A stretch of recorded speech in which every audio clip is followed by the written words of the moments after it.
Welcome to this edition of Motor Trend Television. I'm Jim Scouten, and this is the new Jeep Wrangler. But then you knew that already, didn't you? In fact, the retro look of the round headlights makes it even easier to identify this Jeep with its ancestors, the CJs from the past. But don't be fooled. This new Wrangler is nothing less than a revolution for Jeep.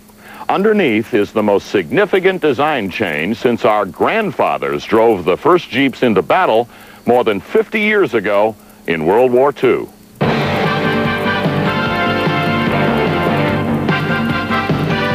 To appreciate what's happened, let's start with the history. Remember, the Army invented the Jeep when the Bantam chassis was married to the Willis engine and became the general purpose GP. Ever since, the CJs and then the Wranglers used that same chassis with the axles mounted on leaf springs, but no more. Take a look at the good stuff. The leaf springs are gone, replaced by virtually the entire suspension system from the Grand Cherokee. Each axle positioned front and rear by 4 locating beams, and each standing on coil springs. These are the reason for the dramatic difference in the ride. We first felt the difference trying out a 4-cylinder soft-top Wrangler at the Great Outdoors Festival in Memphis. All right, this thing is smooth. That new suspension was clearly an improvement, and not only to us. I love going over those bumps, I'll tell you. It just holds it so nice. I didn't even feel like I was going to upset or anything. It just went. It was great. I love it. Our second test was more thorough, this time with the top-line Sahara package and the optional hardtop. The Sahara also came with the fuel-injected 4-liter inline 6 that debuted first as the base engine in the Grand Cherokee.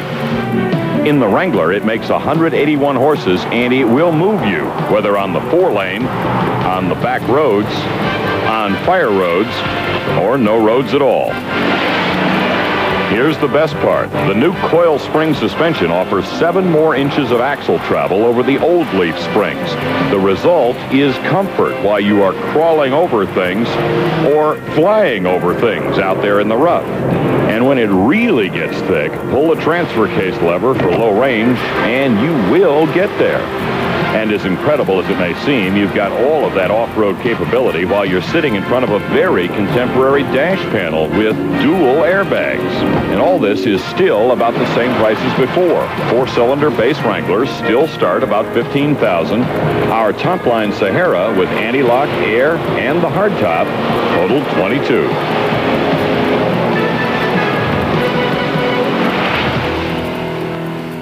Isn't it amazing how fast we can clean them up? Well, some of you may remember a couple of years ago when we tested a Wrangler, and I summed it up then with compliments for its off-road abilities, but said if you were more than 25 years old, you'd only want one as a weekend vehicle. It was just too uncomfortable to live with all the time. Well, that is not true anymore. With dual airbags and the new suspension, this Wrangler could be anybody's civilized daily driver. Yet it's also the most aggressive off-roader Jeep has yet produced. It's a bit amazing that Chrysler could make both those changes at the same time. Well, coming up, we've got more amazing on Motor